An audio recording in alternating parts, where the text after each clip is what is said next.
Hello and welcome to FDIC Online. I'm Bobby Halton, Editor-in-Chief of Fire Engineering Magazine, and today it's my great pleasure to introduce to you our keynote speaker for FDIC Online. Today we bring you Division Chief Cheryl Horvath. Cheryl is currently with the Northwest Fire Protection District in Arizona. Prior to that, Chief Horvath served with the Urbana Fire Department in Illinois and also served as an instructor at the Illinois Fire Services Institute. Chief Horvath is also the host of the weekly radio program on Fire Engineering Radio, The Connection. Ladies and gentlemen, we bring you Division Chief Cheryl Horvath. Thank you, Bobby, for that introduction. Hi, everybody. Today I want to talk to you about the tactics of cultural change. One of the hot-button topics for the last few years in the fire service has been the need for cultural change, usually in light of some type of line-of-duty death, significant safety event, or diversity issues. Many of us use the term cultural change frequently, as if someday we will wake up and it will have happened. It's interesting how as humans we know or think that situations or organizations need to change, but we are really hoping someone else does it. Well, today I want to talk with you about all of us making that cultural change happen. I realize this is a huge thought, creating cultural change, but for many departments across the country, this process needs to start now. Part of the problem in trying to come up with how to create cultural change is we are still trying to solve problems the same way we always have. And as Einstein so eloquently stated, problems cannot be solved with the same kind of intelligence which created them. So where do we start? I say we agree on some common issues we all face. For example, many departments are facing significant budget cuts, which often put us in public safety in a defensive, reactionary posture. We all agree that we are not fighting as much fire as we did 20 to 25 years ago. Some departments are losing experience through retirements, and some departments, like my own, are dealing with a young, inexperienced workforce due to population growth. Many departments are dealing with multiple generations in the firehouse, which seems to still create personnel management issues for some officers. And unfortunately, we still have many departments that are being pressured to hire a more diverse workforce because they do not adequately reflect the community that they serve. In short, we are faced with many new challenges as fire service officers and hence many opportunities. I want to challenge you to think differently about your organization, whether you are leading a fire company, a battalion, a division, or a fire department. Cultural change is about changing the way we think and behave. By definition, transformation of culture or cultural change reflects the dynamic processes whereby we are changing and adapting to external and internal forces. Remember those issues we agreed on a few minutes ago? Those are the internal and external forces upon us now, and we will face more in the future. It's fair to say that today's fire service is different, and that our ability to adapt to change is and will continue to be a critical element of our jobs. I think we can start to create cultural change by bringing the idea of learning organizations into our firehouses. There are many organizations today who have adopted a learning culture. Most notable to us is the military. In the book Learning in Action, a learning organization is defined as an organization skilled at creating, acquiring, interpreting, transferring, and retaining knowledge, and at purposefully modifying its behavior to reflect new knowledge and insights. That sounds a lot like the fire service to me. But ask yourself these questions about your own fire department and, more importantly, your company or battalion. 1. Does the organization have a defined learning agenda? Have you created a safe learning environment for your probationary firefighters that helps with their development? Or are you mired in a mentality that we need to weed out the bad ones? Are you creating opportunities for others to act in your seat? And do you mentor and support others' professional development? 2, is the organization open to discordant or shoot the messenger information? Are firefighters allowed to ask questions to further their understanding, or are we still blaming the younger generation for asking too many questions? 3, does the organization avoid repeated mistakes? Have you sat in a company or shift meeting and wondered why the same problems keep coming up? Are you conducting after-action reviews that honestly critique performance, or are you glossing over the problems as to avoid conflict?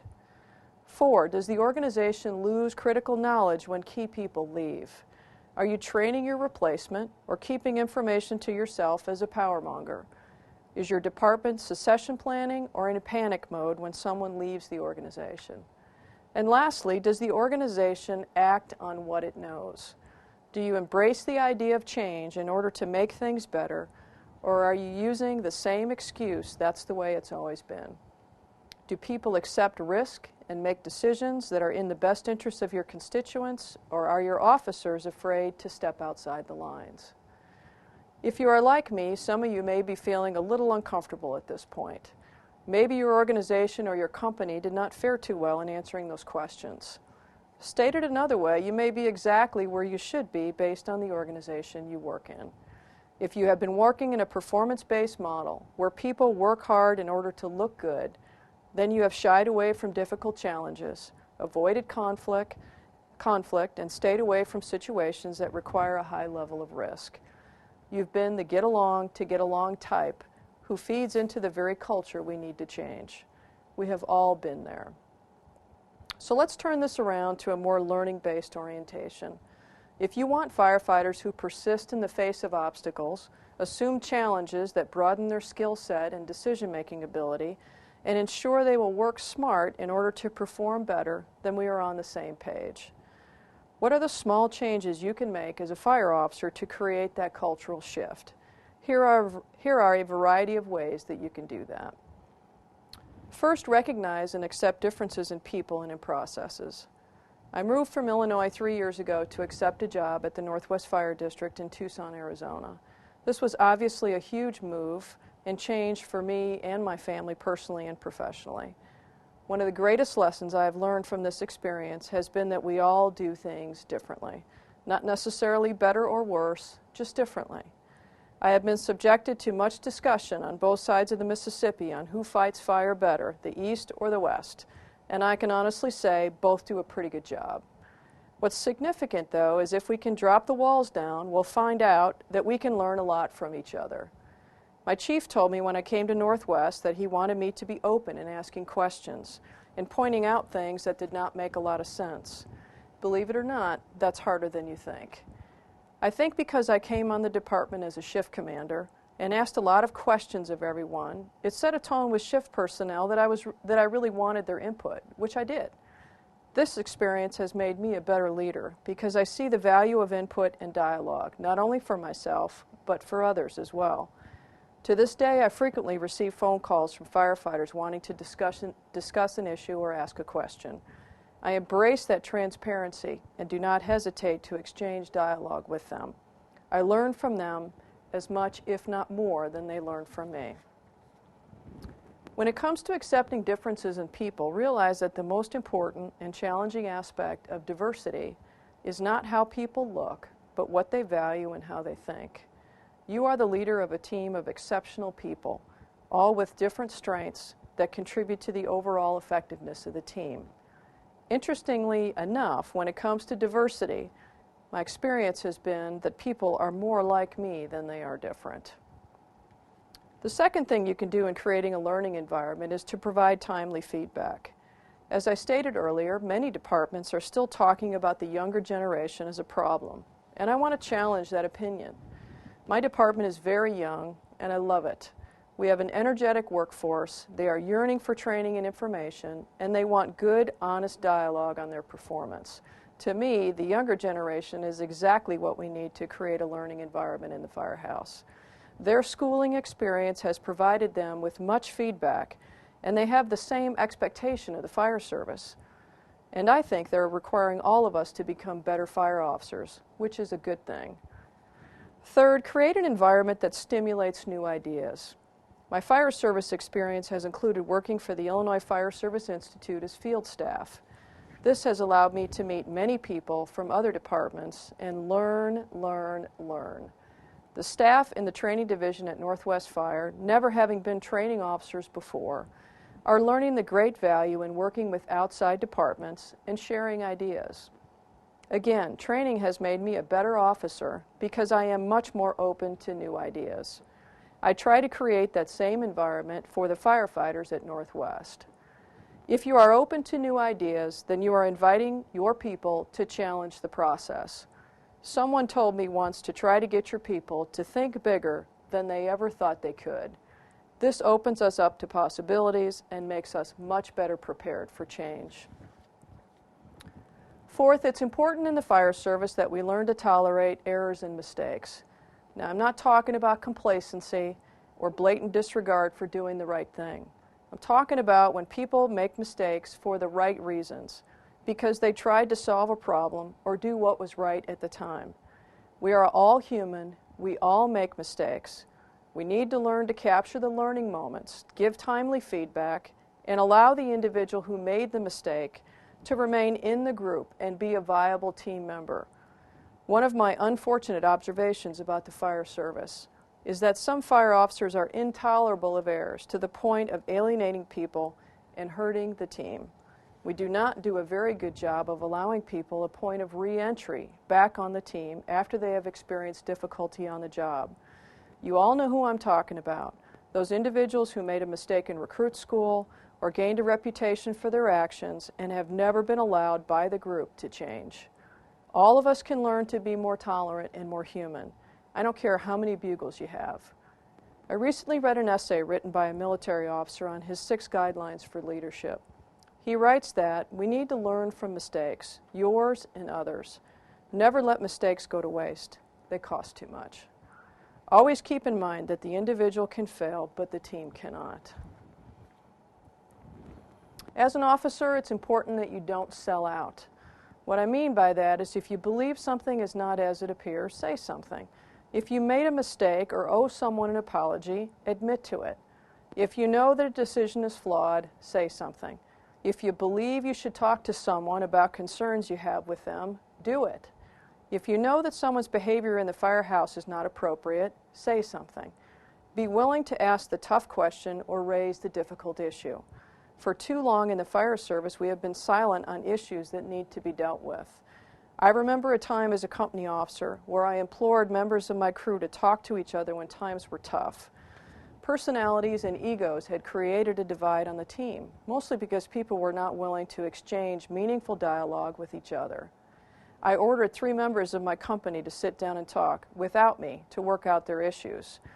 None of the issues were significant enough to require my attention. And I made it clear to my crew that if they made me solve the problem, none of them would like the outcome. They agreed to meet and came through the situation with a much better understanding of what was happening at the time. Now, along with honesty comes safety and judgment.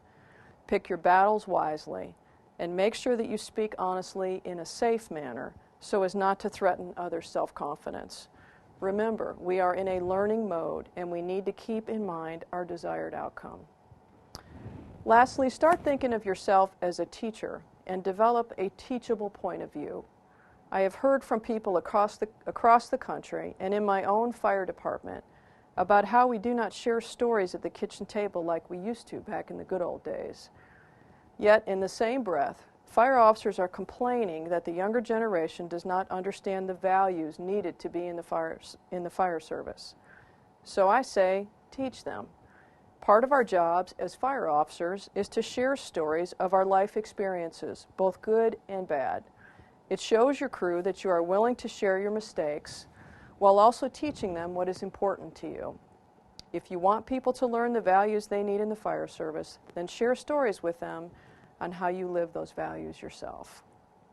Now, I imagine at this point some of you are thinking, I'm not that person. I can't create a learning environment in my fire station. Well, you may be right in the sense that you may need to learn yourself. That's okay, you're human, remember? So let's talk about how you can be a better learner. Be curious about everything. Enroll in a class, read, meet people who work in other fire departments or other professions. I recently completed a leadership program in Tucson, and it was one of the best experiences I have ever been a part of. The program exposed me to so many new parts of the community and community leadership as a whole. Many say that the future of the fire service is dependent on collaboration with other agencies, So take a step towards that by becoming more involved in your community. Hang out with other learners. As I stated earlier, my experience as a training officer has helped me stay in a training mindset constantly. I am always thinking of ways to provide solutions to problems or creating new techniques for training our personnel. Our jobs as emergency service providers will continue to become more complex as technologies evolve around us. Connect with other officers in your department or outside to keep learning a priority in your department. Get uncomfortable. Some say you need to be friendly with ambiguity. In other words, in order to learn, you need to be open to possibilities. My life-changing decision to come to Northwest Fire was the pinnacle of ambiguity. I did not know if I would be working as a shift battalion chief or assigned to a 40-hour staff position in training when I arrived. It was a decision laden with risk as well.